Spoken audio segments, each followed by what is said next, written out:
हर रोज एक नई कहानी देखने के लिए चैनल को सब्सक्राइब करें और बेल आइकन को दबाना ना भूलें। रंजीत अपनी बेटी गोपी के साथ रहता है। गोपी कॉलेज में पढ़ने जाती है। रंजीत गांव में पानी पूरी बेचता है और रंजीत के हाथ की पानी पूरी सभी को बहुत पसंद आती है। अरे वाह वाह, क्या बात है रंजीत भाई साहब, आनंद ही आ गया इस पानी पूरी को खाकर।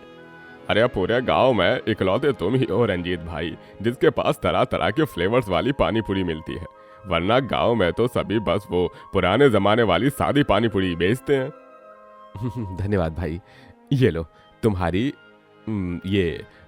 मेथी फ्लावर और तुम्हारी लहसुन फ्लेवर वाली पानी पूरी। अरे मुझे ना पानी पूरी खाने के बाद वो सूखा पूरी जरूर देना। हाँ अरे क्यों नहीं, वो तो हर ग्राहक का जन्म सिद्ध अधिकार होता है ना। मैं वो आप लोगों से कैसे छीन सकता हूँ। जो भी रंजीत के पास पानी पूरी खाने आता वो उसकी तारीफें किए बगैर जा ही नहीं पाता। कुछ लोग तो रंजीत की पानी पूरी की तुलना सीधे अमृत से करते हैं और ये सब जानकर उसकी बेटी गोपी और पत्नी वसुंधरा को बहुत खुशी होती है। ईश्वर करे बस यूं ही हमारा पानी पूरी का छोटा सा व्यापार चलता रहे। क्यों नहीं चलेगा माँ, जब पापा जैसे इतने होनहार व्यक्ति पानी पूरी बेचकर सबका पेट भरते हैं, इतनी अच्छी पानी पूरी बनाते हैं, तो कोई क्यों नहीं खाना चाहेगा इनके हाथों की पानी पूरी। हाँ गोपी बिटिया, ये बात तो तूने सही ही कही है। रंजीत जी, आप सच में बहुत अच्छी पानी पूरी बनाते हैं। शुक्रिया भाग्यवान, शुक्रिया। वैसे गोपी बिटिया, तुम्हें एक रोज की बात बताऊं, तुम्हारी माँ ने मेरे हाथों की पानी पूरी खाकर ही मुझसे प्रेम किया था और उसके बाद हमारी शादी तय हुई। ओहो, क्या बात है माँ। क्या जी, आप भी ना। वसुंधरा वहां से शर्माते हुए रसोई में चली जाती है। देखिए पापा, कैसे शर्माते हुए भागी हैं माँ। हाँ गोपी बिटिया। खैर, अब तुम खाना खाकर जल्दी से पढ़ाई करने बैठ जाओ। हाँ बिटिया, अगले हफ्ते से तुम्हारी परीक्षा है। हाँ पापा। गोपी अपनी परीक्षाओं के लिए बहुत मेहनत करती है और अच्छे नंबर लाती है, लेकिन उसके बाद एक दिन अचानक से जब गोपी कॉलेज से घर आती है, तभी वो देखती है कि उसके पिताजी की मृत्यु हो चुकी है। देख गोपी बिटिया, चले गए तेरे पापा हमें हमेशा हमेशा के लिए छोड़कर। अब हम क्या करेंगे, कैसे जिएंगे इनके बिना। पापा, ये नहीं हो सकता पापा। पापा, आप मुझे और माँ को छोड़कर नहीं जा सकते पापा। पापा। इनके अचानक से हार्ट अटैक आया है गोपी। क्या? अपने पिता के जाने के बाद गोपी अकेली हो जाती है। अब उसके पास बस अपनी बूढ़ी माँ वसुंधरा का सहारा होता है। एक तरफ कॉलेज की पढ़ाई और दूसरी तरफ घर का खर्च। अब गोपी बहुत परेशान हो जाती है। तभी वसुंधरा उससे कहती है, गोपी बिटिया, तुझे घर खर्च की चिंता करने की कोई जरूरत नहीं है। मैं हूं ना, मैं कुछ ना कुछ काम ढूंढ लूंगी और पैसे कमा कर तेरा और अपना पेट भरूंगी। तू केवल अपनी पढ़ाई पर ध्यान दे लाडो। नहीं माँ, आप बाहर जाकर काम नहीं करोगी। आपको अस्थमा है माँ, आप घर के कामों को भी सही से कर नहीं पाती। ऊपर से आपका बढ़ता हुआ घुटनों का दर्द और बीपी की प्रॉब्लम्स। नहीं, मैं आप पर किसी तरह का बोझ नहीं डालूंगी। आप घर पर ही रहोगी माँ। लेकिन बिटिया, अगर मैं घर पर रही तो घर खर्च कैसे चलाएंगे हम, कैसे करेंगे अपना जीवन यापन। मैं पानी पूरी बेचूंगी, ठीक उसी तरह जैसे पापा बेचा करते थे। क्या? ये तू क्या कह रही है गोपी? हाँ माँ, मैं पानी पूरी बेचकर पैसे भी कमाऊंगी और साथ ही अपनी पढ़ाई को भी पूरा करूंगी। लेकिन गोपी बिटिया, तू ये दोनों काम कैसे कर पाएगी? एक वक्त पर दो नाव पर सवार होने का नतीजा बहुत बुरा हो सकता है। तुझसे नहीं हो पाएगा ये बिटिया, समझने की कोशिश कर। अगर तन और मन से ठान लिया जाए तो दुनिया का कोई भी काम मुश्किल नहीं है माँ, और मैं दोनों काम अच्छे से करूंगी। बस आप मुझ पर अपना आशीर्वाद बनाए रखिए माँ। गोपी अब रोज सुबह कॉलेज जाया करती और दोपहर से लेकर रात तक पानी पूरी बेचने लगती है। वो ठीक अपने पिता की तरह ही पानी पूरी बेचा करती है, जिसके लिए ग्राहक उसकी प्रशंसा भी करते हैं। वाह गोपी बिटिया वाह, तुम तो एकदम अपने पिता की तरह ही पानी पूरी बनाती हो। एकदम वही स्वाद, वही अपनापन महसूस होता है तुम्हारे हाथ की पानी पूरी को खाकर। हाँ गोपी बिटिया, तुम सच में बहुत मेहनती हो, पढ़ाई के साथ साथ ये काम भी संभाल रही हो, वो भी इस उम्र में। वाकई में काबिले तारीफ काम कर रही हो तुम। भगवान तुम्हें खूब तरक्की दे। धन्यवाद बिटिया। गोपी दिन रात मेहनत मशक्कत करती है और इतनी कठिनाइयों के बावजूद भी वो परीक्षा में हर बार अव्वल आती रहती है, जिससे उसकी कॉलेज में पढ़ने वाली एक लड़की कनिका उससे जलती है। कनिका, ये गोपी दोपहर से रात तक पानी पूरी बेचती है, उसके बाद भी ये हर बार परीक्षा में अव्वल आती रहती है। ये कैसे संभव हो सकता है? और हाँ, गोपी तो तुम्हें भी पीछे छोड़ रही है अब तो। ज्यादा दांत मत दिखा त्रिशा, वरना मैं अभी इसी वक्त तुम्हारे ये सारे सड़े हुए दांत फोड़ दूंगी। मैं कनिका हूँ और कनिका को कोई पीछे नहीं छोड़ सकता। अब तू देख गोपी, कैसे तेरे रास्ते की काली बिल्ली बनती है ये कनिका। कनिका और त्रिशा रात में अपने चेहरों पर कपड़ा बांधकर उसी रास्ते से जाती हैं, जिस रास्ते से गोपी अपने घर की तरफ जाती है। और वो रास्ते में जाते समय अचानक से गोपी की आंखों में एक ऐसा पाउडर छिड़कते हुए भागती है, जिससे गोपी अंधी हो जाती है। आ नहीं, मेरी आंखें! अब देखना त्रिशा, ये अंधी गोपी अब ना तो पढ़ पाएगी और ना ही पानी पूरी बेच पाएगी है। मानना पड़ेगा कनिका, बहुत ही चालाक और चंट निकली तुम तो। क्या कहा तुमने? नहीं, कुछ भी नहीं। बेचारी गोपी को वहाँ के आस पड़ोस वाले उसके घर ले जाते हैं और वसुंधरा उसे डॉक्टर के पास ले जाती है, लेकिन डॉक्टर इलाज के लिए पूरे 3 लाख रुपए मांगते हैं। 3 लाख रुपए? जी वसुंधरा बहन, पूरे 3 लाख रुपए का इंतजाम करना होगा तुम्हें, तब जाकर गोपी की आंखों का ऑपरेशन होगा। उसके बाद उसकी आंखों की रोशनी वापस से फिर लौट आएगी। लेकिन 3 लाख रुपए कहाँ से लाऊंगी मैं? वसुंधरा बहुत परेशान हो जाती है। घर जाते समय रास्ते में एक आदमी भोपू में घोषणा करते हुए जाता है। सुनो सुनो सुनो, सभी गांव वासियों सुनो, हमारे गांव में होने जा रहा है एक 5 मिनट कुकिंग कंपटीशन। जो व्यक्ति 5 मिनट में कोई भी अच्छी डिश बनाएगा और वो अगर जजेस को पसंद आ गई तो उसे मिलेंगे पूरे 5 लाख रुपए इनाम के। सुनो सुनो सुनो। ये सब गोपी सुन लेती है। माँ, मैं इस कंपटीशन में भाग लेना चाहती हूँ, मुझे वहाँ ले चलो ना माँ। गोपी बिटिया, तू ये कैसी बातें कर रही है? बिना आंखों की रोशनी के तू पानी पूरी कैसे बना पाएगी? माँ, बिना देखे ही मैं महसूस करके भी पानी पूरी बना सकती हूँ। रोज बनाकर मुझे आदत सी हो गई है। आप मुझे प्लीज ले चलो ना वहाँ पर। गोपी की बहुत जिद करने पर वसुंधरा उसे उस कंपटीशन में ले जाती है, जहाँ पर अंधी गोपी पानी पूरी बना लेती है और वो पानी पूरी जजेस को काफी ज्यादा पसंद आती है, जिसके बाद वो गोपी को ही विनर बनाते हैं और वो पूरे 5 लाख रुपए का इनाम जीत लेती है और अपना इलाज कराती है। वहीं कनिका और त्रिशा दोनों का एक बहुत बुरा एक्सीडेंट होता है, जिसके बाद वो दोनों जीवन भर के लिए अपाहिज हो जाती हैं। इस तरह उन्हें अपने बुरे कर्मों का फल मिल जाता है।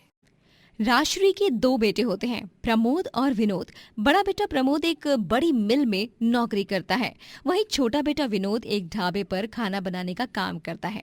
उसके हाथ का बना राजमा चावल हर किसी की जुबान पर लगते ही सभी उसके दीवाने हो जाते हैं। ओए होए होए होए, अरे विनोद भाई, अरे तुमने तो कमाल ही कर दिया भाई। क्या लाजवाब राजमा चावल बनाते हो, सच में मजा ही आ गया इन्हें खाकर। हाँ यार, कुछ भी कहो, लेकिन विनोद के खाने का राजमा चावल पूरी दुनिया में एकदम बेस्ट है। धन्यवाद भाई साहब।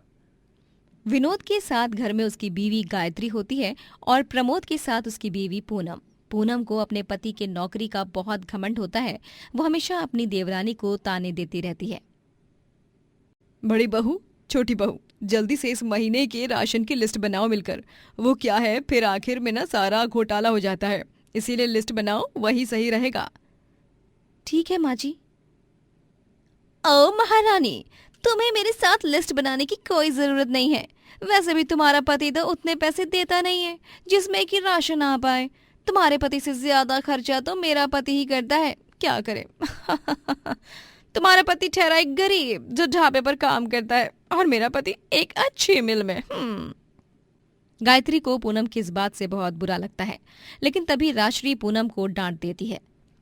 बड़ी बहू, कौन कितना खर्चा करता है और कितना नहीं, उसका हिसाब करने मैं यहाँ बैठी हूँ। घर की मुखिया तू नहीं, मैं हूँ, समझ गई ना?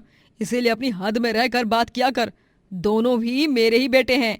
ना मैं विनोद के बारे में कुछ सुन लूंगी और ना ही प्रमोद के बारे में। हाँ हाँ ठीक है, अब इसमें गुस्से से लाल पीला होने की कोई बात नहीं है माँ जी। पूनम अपनी हरकतों से बाज नहीं आती है और गायत्री को ताने देना जारी रखती है। जब गायत्री अपने लिए सूजी का हलवा बनाने जाती है तभी पूनम उससे घी का डब्बा छीन लेती है। ये आप क्या कर रही हैं जीजी? नाच रही हूँ। अरे दिखाई नहीं देता क्या? तुमसे मैंने ये डब्बा इसीलिए छीना है क्योंकि तुम्हें एक्स्ट्रा घी इस्तेमाल करने का कोई हक नहीं है। तुम्हारा पति ठहरा गरीब गंवार और मेरा पति इतना कमाने वाला, इसीलिए ये घी ज्यादातर मेरा हुआ। जाओ अपने उस लुक्खे पति से कहो कि तुम्हारे लिए घी ले आए, उसके बाद ही खाना अपनी सूजी का हलवा। हाँ? गायत्री बेचारी एक शब्द नहीं बोलती और पूनम वहाँ से चली जाती है।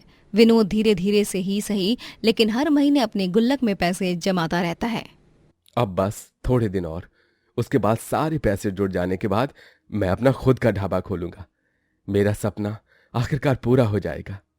1 महीने बाद विनोद के सारे पैसे इकट्ठा हो जाते हैं और वो अपना ढाबा खोलता है जिसका नाम वो अपनी माँ के नाम से रखता है, राजश्री स्पेशल ढाबा।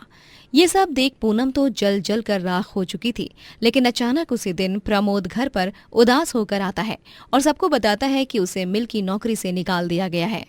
क्या? ये तो क्या कह रहा है प्रमोद बेटा? लेकिन ऐसा कैसे हो सकता है? उन लोगों ने तुझे नौकरी से क्यों निकाल दिया? क्योंकि उन्हें मुझसे भी कम तनख्वाह लेने वाले लोग मिल गए और इसीलिए मेरे साथ साथ और भी कुछ लोग हैं, उन्हें भी निकाल दिया गया है। खैर, बधाई हो विनोद तुम्हारे ढाबे के लिए। धन्यवाद प्रमोद भैया, आप चिंता मत कीजिए, आपको कोई और अच्छी नौकरी जरूर मिल जाएगी, वो भी जल्द से जल्द। हाँ हाँ, अब तो तुम्हारे मन में बहुत लड्डू फूट रहे होंगे ना। तुम्हारा ढाबा जिस दिन खुला उसी दिन मेरे पति की नौकरी छूट गई। तुम दोनों के दोनों पनौती हो और तुम्हारा ढाबा भी। बड़ी बहू, तमीज से पेश आ अपने देवर संग। पूनम, मेरी नौकरी छूटने के पीछे विनोद का क्या कसूर है? कुछ भी बकवास मत करो और ढाबा खुलने की खुशी मनाओ। गायत्री और विनोद अपने ढाबे पर दिन रात मेहनत करते हैं और उनके ढाबे पर ढेर सारे ग्राहकों की भीड़ जम जाती है, वो भी सिर्फ राजमा चावल खाने के लिए। इतने सारे लोग एक साथ, वो भी राजमा चावल खाने के लिए। मैं बहुत खुश हूँ जी। भगवान बस यूं ही हमारा साथ देते रहे और प्रमोद भाई साहब, उनको भी जल्द से जल्द कोई अच्छी सी नौकरी मिल जाए। तू तू तू तू तू। हाँ गायत्री, उन्हें अच्छी नौकरी जरूर मिलेगी, देखना तुम। हम दोनों उनके लिए प्रार्थना करेंगे। हाँ जी। पूनम जब जब विनोद के ढाबे को ग्राहकों से भरा हुआ देखती उसका खून खौलने लगता। मेरे पति की नौकरी छूट गई और इन दोनों के जीवन में खुशियों की बहार आ गई। नहीं, मैं इन दोनों की खुशियों पर नजर लगाकर ही रहूंगी, बर्बाद करके रख दूंगी इनके इस घटिया ढाबे को। पूनम गुस्से में कुछ गुंडों को पैसे देकर रात में उनसे विनोद का ढाबा तोड़ने को कहती है और रात में जब पूरा गांव गहरी नींद में सो रहा होता है उस वक्त गुंडे विनोद के ढाबे पर जाकर उसके ढाबे को तोड़ देते हैं और चकनाचूर कर देते हैं। विनोद और गायत्री अगली सुबह जब अपने ढाबे को टूटा हुआ देखते हैं तब उन्हें बहुत दुख होता है। ये क्या हो गया मेरे ढाबे को गायत्री? अब मैं क्या करूंगा? संभालिए अपने आप को जी, हमें पुलिस स्टेशन जाकर कंप्लेंट दर्ज करनी होगी। विनोद और गायत्री पुलिस स्टेशन जाकर कंप्लेंट दर्ज करते हैं। वहीं पूनम अब उन्हें दर्द में देख बहुत खुश होती है। हाय, अब जाकर मेरे जलते हुए सीने में ठंडक पड़ी है। पूनम के होते हुए तो ये विनोद और गायत्री कभी तरक्की नहीं कर पाएंगे। विनोद बेटा, हिम्मत मत हार, सब कुछ ठीक हो जाएगा। यहीं पर सब कुछ खत्म होता नहीं, तुझे आगे बढ़ना होगा। ढाबा टूट गया तो क्या हुआ, तू ठेले पर राजमा चावल बेच। हाँ माँ, आप सही कह रही हो, मैं भी यही सोच रहा था। अब जो हुआ सो हुआ, लेकिन मैं हिम्मत नहीं हारूंगा और फिर से अपना ढाबा बनाकर ही रहूंगा। प्रमोद रोजाना नौकरी ढूंढने जाता रहता है लेकिन अब तक उसे कहीं नौकरी नहीं मिली थी। वहीं विनोद अपना नया ठेला खड़ा करता है जिसमें वो राजमा चावल बेचने लगता है और उसके सारे ग्राहक उसके हाथ के बढ़िया राजमा चावल खाने फिर से उसके पास लौटकर चले आते हैं। ये देख पूनम और ज्यादा गुस्से से लाल हो जाती है। ये मेरा देवर बाज नहीं आएगा, लेकिन इसकी ये भाभी भी कुछ कम नहीं है। मैं तब तक तेरे लिए मुश्किलें बढ़ाती रहूंगी जब तक तू थक कर पूरी तरह हार नहीं मान लेता। अब तेरा ठेला तो गया। उस रात मैंने गुंडों को पैसे देकर तेरा ढाबा तोड़वाया था और अब मैं आज रात तेरा ठेला गायब कर दूंगी। फिर तो तेरे पास कुछ भी नहीं रहेगा और तुझे हार माननी पड़ेगी। लेकिन ये सब प्रमोद सुन लेता है और वो बहुत गुस्सा हो जाता है। वो पूनम को सबके सामने ले जाता है और उसकी असलियत सबको बताता है। हाँ, विनोद और माँ, वो पूनम ही थी जिसने गुंडों को पैसे दिए थे बेचारे मेरे विनोद का ढाबा तोड़ने के लिए, और अब ये इनका ठेला भी गायब करने जा रही थी आज रात। छी छी छी, आप जलन के मारे इतने नीचे गिर जाओगी, ये मैं सोच भी नहीं सकती। पूनम भाभी, आपने मेरे साथ बहुत गलत किया है और मैं आपको उसकी सजा देकर ही रहूंगा। आज से तू हमारे लिए मर गई है बड़ी बहू। जाओ बेटो, इस खलमुही को कानून के हवाले कर दो। लेकिन मेरी बात तो सुनिए, मुझे माफ कर दो विनोद और गायत्री। चुप हो जाओ तुम। प्रमोद पुलिस को बुलाता है और पुलिस पूनम को गिरफ्तार करके ले जाती है, जिसके बाद विनोद और प्रमोद दोनों भाई एक साथ ठेला चलाते हैं और पैसे जोड़कर गांव में ढेर सारे ढाबे खोलते हैं और बहुत प्रगति करते हैं। दोस्तों, अगर आपको ये कहानी पसंद आई तो लाइक करें, शेयर करें और कमेंट करके बताएं कि कहानी में आपको सबसे अच्छा क्या लगा।